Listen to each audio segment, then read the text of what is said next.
Namaste, Acharya ji. I'm so grateful that I'm in front of you today. You have absolutely changed the way I survive, changed the life of my sister, my friends. I'm very, very thankful for that. Today, I heard you saying that there is indignity in being dependent. And for girls born in India, my roots are from Uttar Pradesh, Banaras. I'm very much born in that sort of set wherein dependencies is how things work. Today, I'm doing a PhD in Scotland. I'm trying to research in simulation and modeling, but it's not enough. It's not the real thing.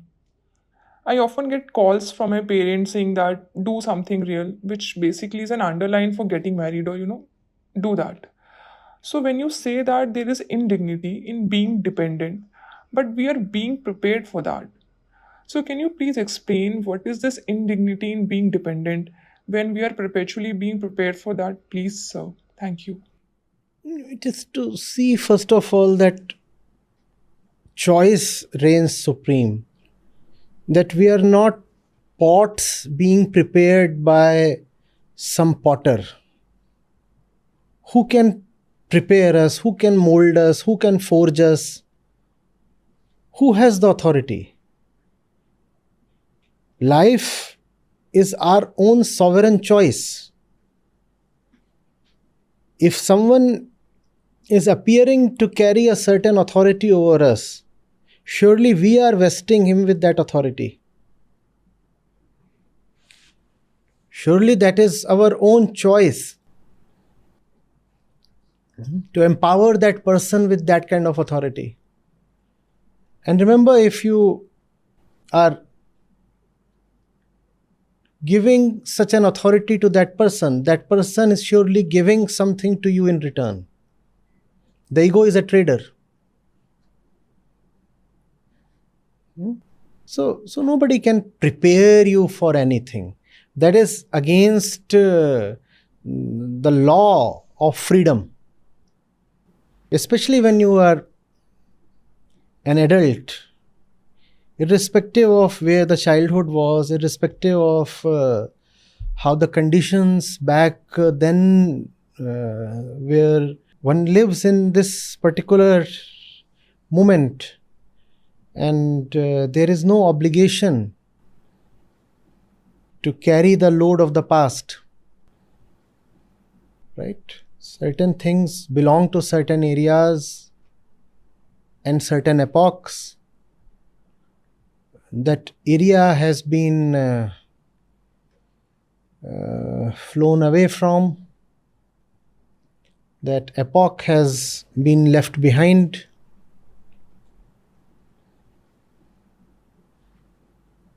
There is absolutely no need. There might be practice, there might be exchange, there might be some kind of a semi-considered barter. But there is no real need. When I say need, what I mean is something that you cannot dispense away with. If this thing is happening to you, there surely is choice involved in it. And if it is your choice, it can be reversed. So, I believe it's more emotional. The emotional bonds that are created over the years when we were children. But, sir, then why did you say that there is indignity in being dependent? Why is there? Vedanta is very, very precise and very scientifically clear on this. You are free. That is your nature. That is who you are. Anything short of freedom is an affront to your very existence and therefore indignified. You cannot be unfree. And if you decide to be unfree, that decision will come with sorrow. Your very existence militates against lack of freedom. You can choose to have lack of freedom. You can barter away your freedom. But that decision will be accompanied by sorrow. And that which you are calling as emotional bond or emotional training, please understand that observe yourself. A lot of that is just residue of the body. A lot of that is just that happens because it has not been examined. A lot of that is just fantastic storytelling. We tell ourselves stories like Hindi movies do. And then we believe in those stories. We never bother to experiment, verify, examine those stories. We live in stories as if the stories have an absolute existence of their own. So a story, for example, says parents love their kids. Now, come on.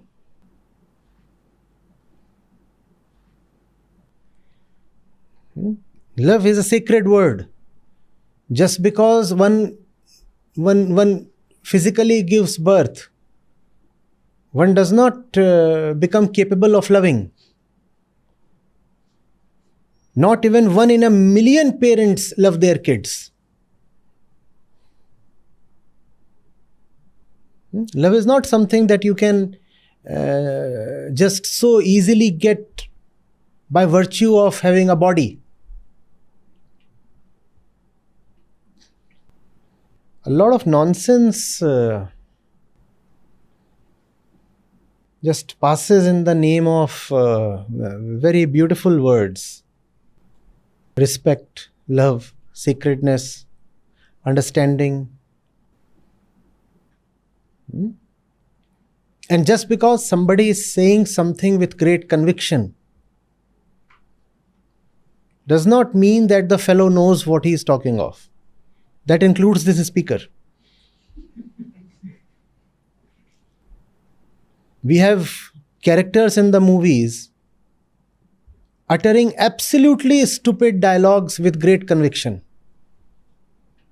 And you get impressed by the sheer baritone and the gravitas.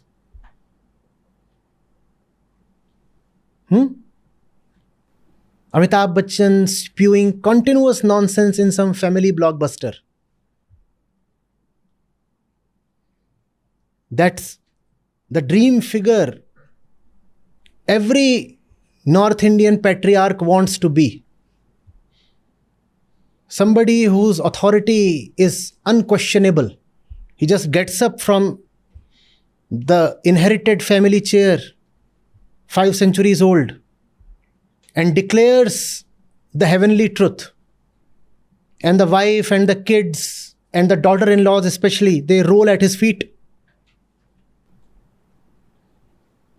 Because the oracle has spoken. Right? Don't you get impressed? So, the saddest part is that these people, including my father, who is very educated, he's also an IIT alumnus, but I don't know where did that degree go. They have gone around the world, they have seen everything, but like when we were children, the Western world was beautiful. They wanted to make us strong and have enrolled us into sports and everything. But now, if we try to explain him that this is not what it is, then it's like you have learned this from the Western world and that you are becoming too individualistic. Yeah, and without even knowing what the individual means. Without even knowing what is the meaning of the word individual. This is what is meant by living without examining. Think of words like life, love, beauty, east, west. We utter these words as if they are our playthings, as if we are the originator of these words. So their definition is absolutely clear to us. The thing is, nobody knows what these words mean. But entire sentences, the whole foundation of life, are these words.